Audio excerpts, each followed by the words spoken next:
Okay, this press conference is being called in regards to the skeleton remains found last Friday. These remains have been positively identified as Jilly Todaro, who would have been 46 years of age. Jilly had been reported missing since December of 2020. The identification process was completed by a forensic odontologist and anthropologist through body imaging yesterday. After an autopsy and examination, the manner of death, I am ruling a homicide. I am not going to elaborate as to the cause of death at this time, other than to say that it was homicidal violence. I've been in contact with Jilly's family, who is very grateful that she has been found, and they can start the healing and grieving process. I would like to commend the efforts of my death investigative team. This was a very complex and time-consuming investigation. To get Jilly positively identified and the manner of death within 5 days is very commendable. This was a team effort by the District Attorney's Office and the Johnstown Police Department. And Greg and I were assisted at the scene by a multitude of different agencies. Does anybody have any questions for me before I turn it over to the DA?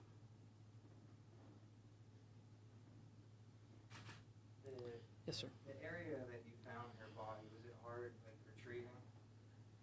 Yes, the body was located in the basement of a residence on Franklin Street.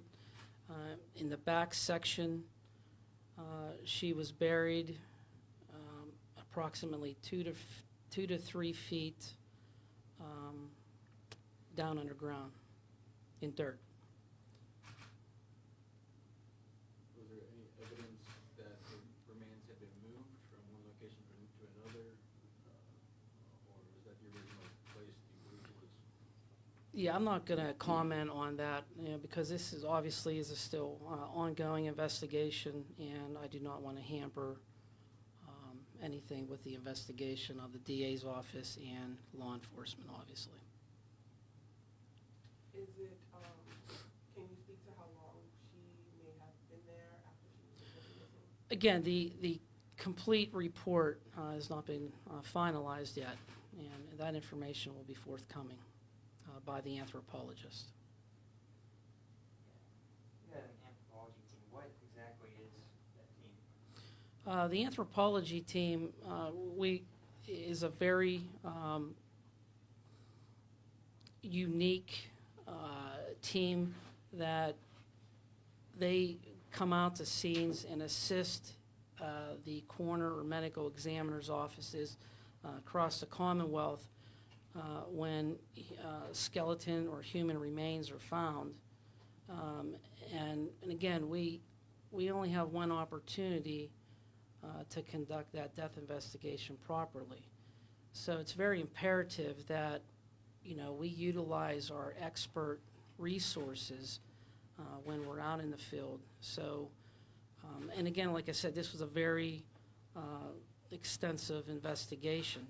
The scene had to be completely mapped properly, documented, photographed, and a lot of dirt had to be sifted through. You talk about getting an identification in 5 days. How difficult is it to identify a body in these circumstances? There are some individuals that never get positively identified. And again, to complete this extensive process is very, very commendable to the agencies that have been working this case. And again, it's just not all of the death investigators team. The Detective Bureau at Johnstown is second to none, and they are just fabulous at what they do. and the outstanding working relationship that my office has with the district attorney's office, and the collaboration of information and investigative skills are top-notch. Anything else before I turn it over to Greg? Okay. Thanks, Jeff. Oh, sorry. Just real quick, touching on the timeline of the identification.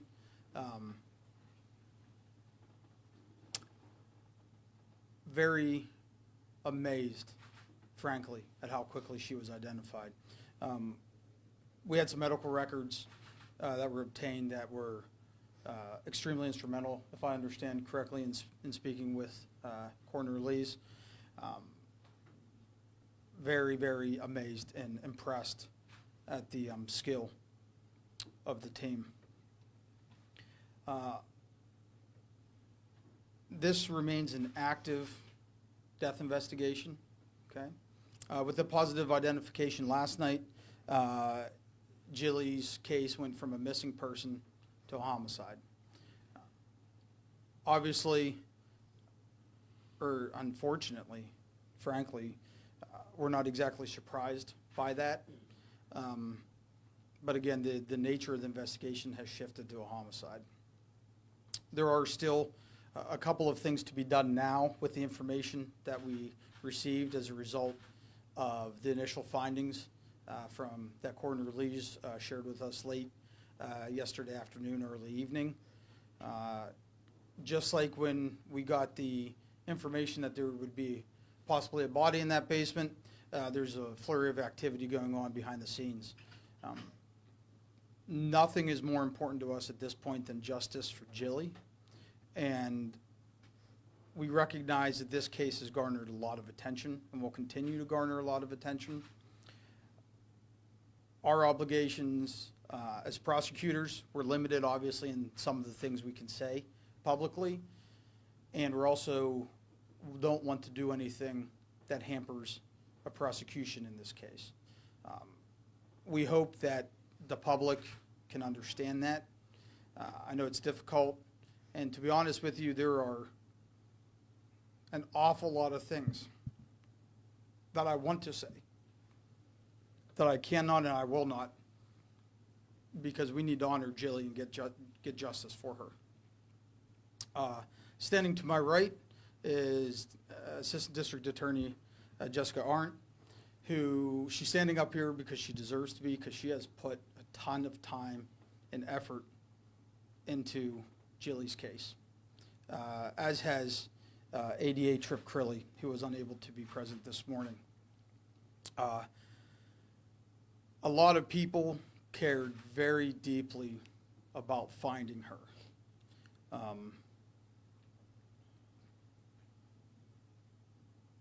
JPD, Cambria County Detective Bureau, the DA's office, the coroner's office, law enforcement entities from across the state. You want to talk about a truly bittersweet day on Friday. We're relieved that we finally found her, but we're incredibly sad that our fears were accurate.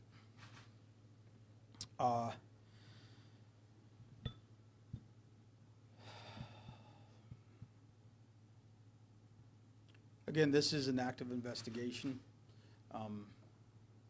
Charges are not filed as of now. We do anticipate charges in the near future.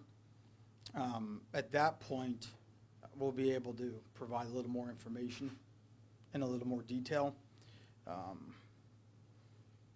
And I think a lot of questions that the public and the media on behalf of the public has.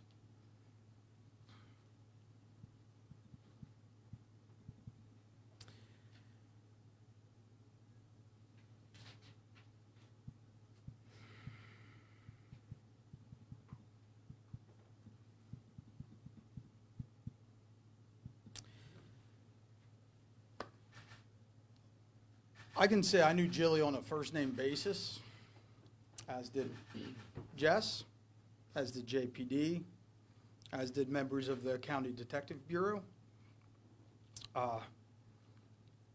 Jilly had a personal cell phone number of County Detective DeMarco, and they would communicate regularly at any time of the day. She knew she could call. We really did not want to see today.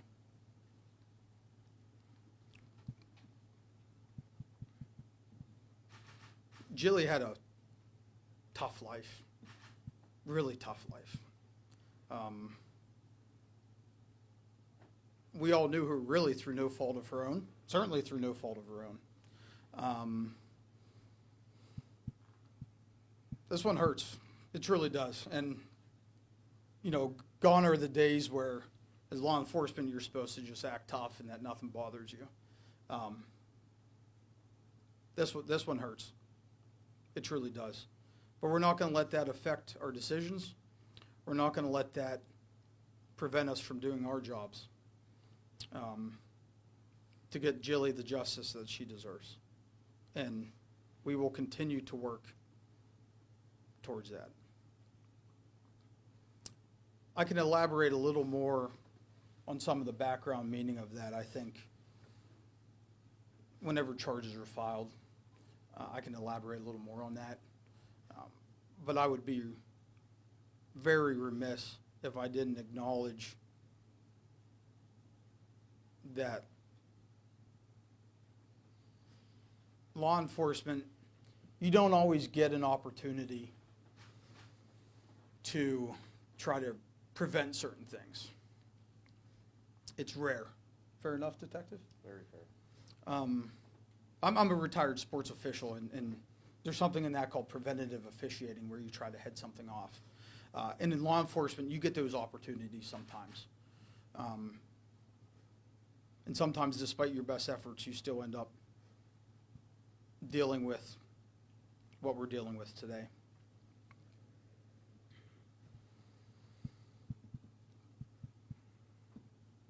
Any questions?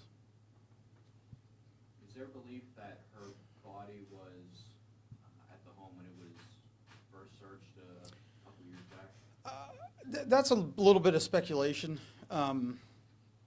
You know, I know one of the questions I think that the public certainly has, and we understand, is, you know, it's not a secret that we were there before.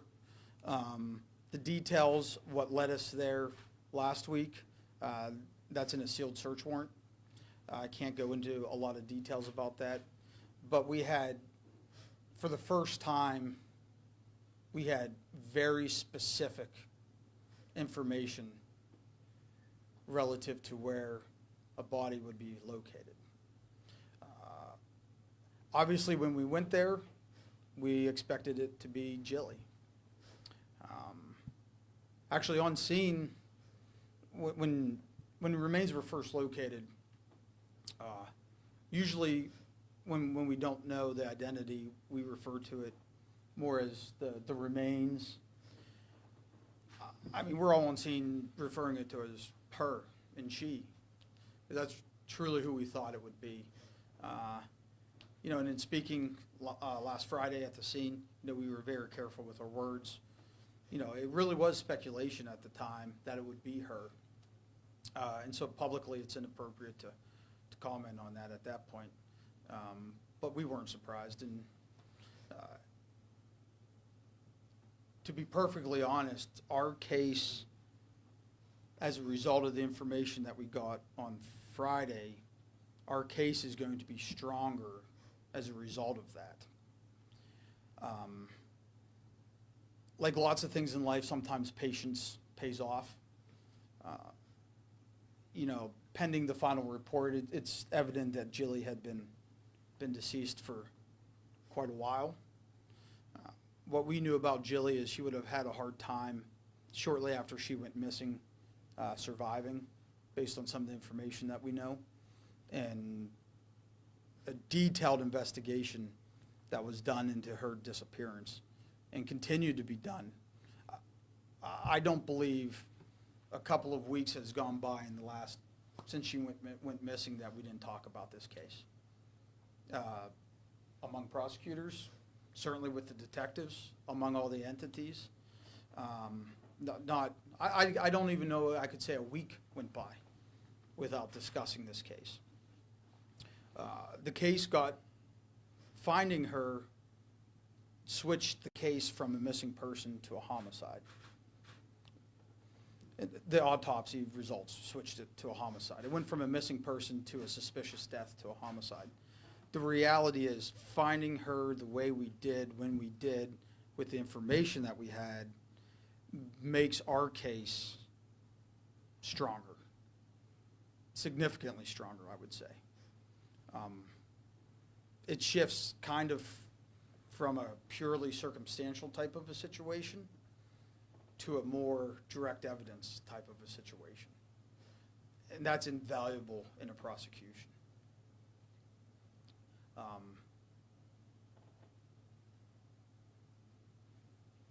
Did that answer your question? Ish. Okay. What comes next in an investigation under these circumstances? Sure. In general, speaking specifically to this, there's a couple of interviews that need to be done by JPD based on some information that we've received and uncovered. Other than that, in this instance, there's not a whole lot else unless something new were to come to light as a result of some interviews. Again, this has been extensively investigated to this point. And investigated very well, I would add.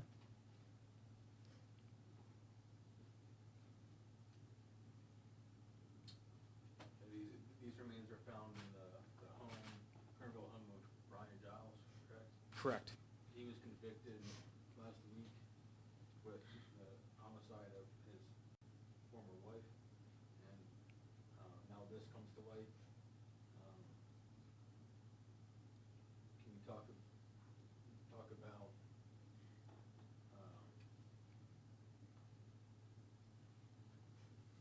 just what? Sure, there's a lot of things you can't talk about, but what can you talk about regarding these things that people are just putting together in their head and wondering how another case could affect sentencing or Sure. Yeah, I think I can address that more at a point when charges will be filed. I think that'd be a little more appropriate at that point. I certainly appreciate the question. Certainly not surprised by the question. I don't want to put the cart before the horse a little bit, so to speak. I think it's a little more appropriate just a little down the line. And generally speaking, we typically do not hold press conferences at the filing of charges a lot of times, if you've noticed, given the public interest in Jilly.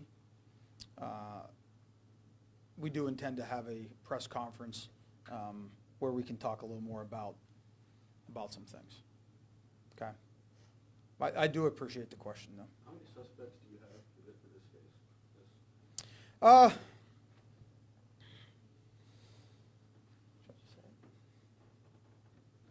One.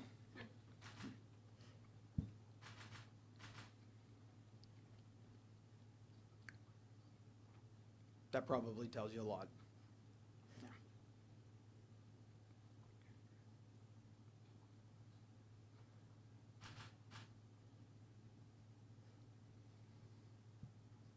Anything else?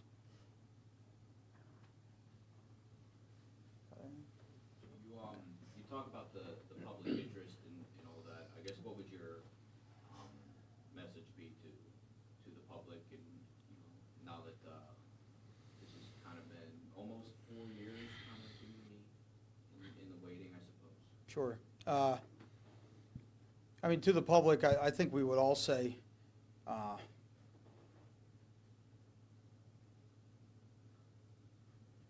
Again, our case got stronger with finding her in the manner that we did. That doesn't mean that we're really frankly satisfied with how long it took to find her.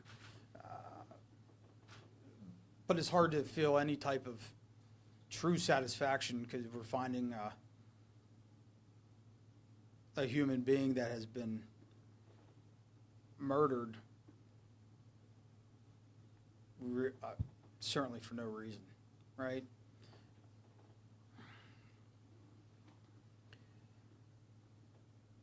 I will say in general terms, if you know someone that's in any type of a bad relationship or in any type of, you see something relative to anyone and you suspect anything bad is happening to them, we're sort of taught sometimes to mind our own business. There's times though when if you see something relative to someone else, make it your business or make it law enforcement's business, frankly. That's our job.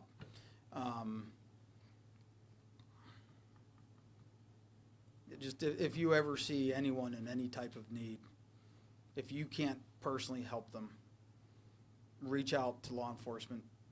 We know how to get them to services. We know how to get them to help to try to prevent tragedies as best that we can. Jilly was really a nice person. She really was. I don't think she always liked some of the things I had to say to her, to be perfectly honest with you, or what Jess had to say to her. But we were coming from a good place, trying to help her. She was a good person, as I could tell. Do you have any specific anecdotes you'd like to share? Yeah, I think I'll touch on some of those anecdotes, I think, the next time we talk. But, I will say, she sat at the conference table in my office not long before she went missing, actually. That was definitely one of the times she didn't necessarily like what I was saying, to be honest. But yeah, she sat at my conference table. It hit close. This one hits a little different. Every homicide is a tragedy at the end of the day, right? When the life is gone, the life is gone. This one's just a little different. And I think, talking beforehand, Detective Christ and I were talking about that. And we talked a lot about that on Friday, everyone that was there. And have to thank all the entities that came out Friday. It was unbelievable. Within hours of getting the information that we got, we had a sealed search warrant. We had the anthropology team coming from Erie. Box 11 provided assistance for the first time to law enforcement, as I found out, and that was amazing. It's amazing when you're there all day and what a bottle of water, a cup of coffee, and a snack cake can really do. We all shared some pizza together. It was a little bit of comfort in that situation. Kind of goes a long way. So Box 11, they're a local startup, nonprofit, all volunteers to help first responders. Really appreciate what they had to do. And Jeff's team and Jeff's contacts, less than 24 hours after being told we would find a body buried where that body was located. We had cadaver dog come out and confirm. We had a team that was specifically trained and knows how to exhume that body without disturbing it and with preserving evidence. That's something that law enforcement, we don't have training on that. That's such a specialized thing.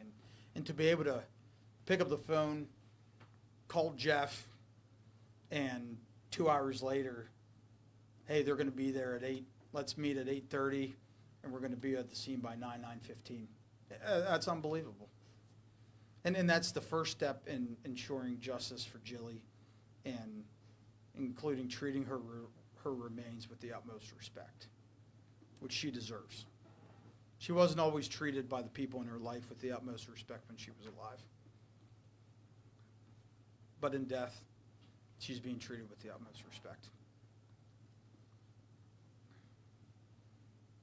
All right. Yes, sir. Detective Chris, how much time did you guys put in looking for Jilly?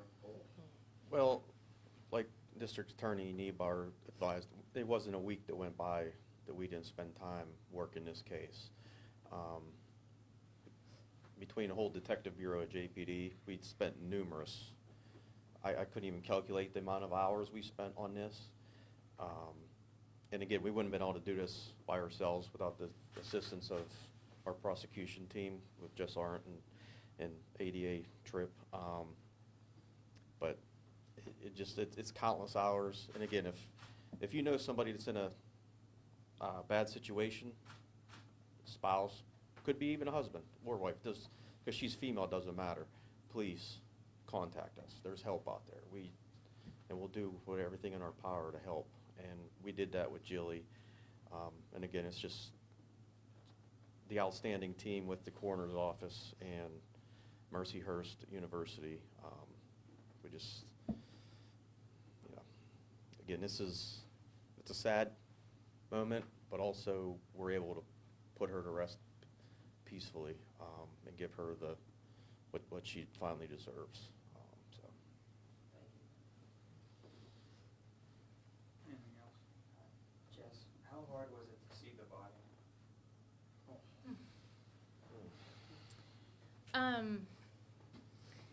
Yeah, that's a tough question to answer.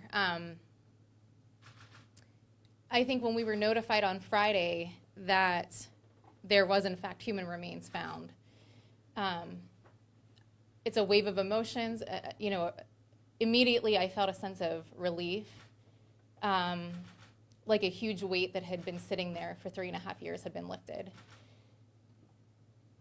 But then to see the remains of a person who struggled in her life to be treated with dignity, and who I know did not feel the worth that she truly had during her lifetime. To see those remains, I don't know that I can articulate how that feels.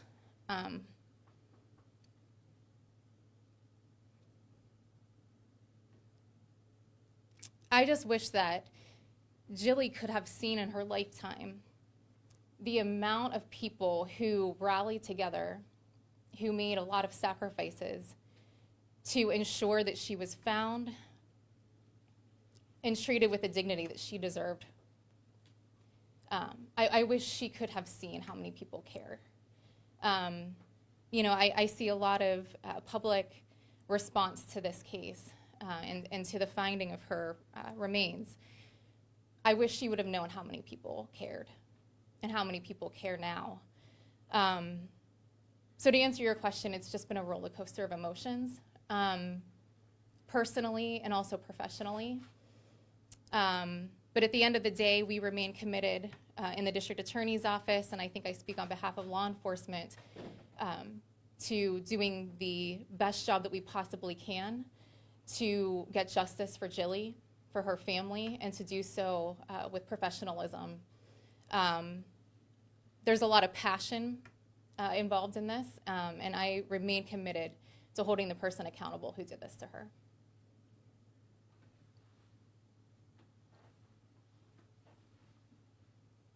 Anything else? Will the body or anything be given, preserved, or anything for the family or anything like that? The body is still currently at Mercyhurst University. And again, there's still some examinations that are to be completed. Once that is done,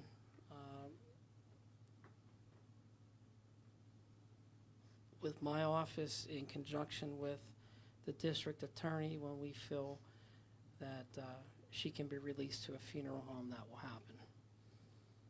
You know, and again, I've been in contact with the family, and yeah, we're going to go from there. You know, there's nothing worse in life than to lose a loved one.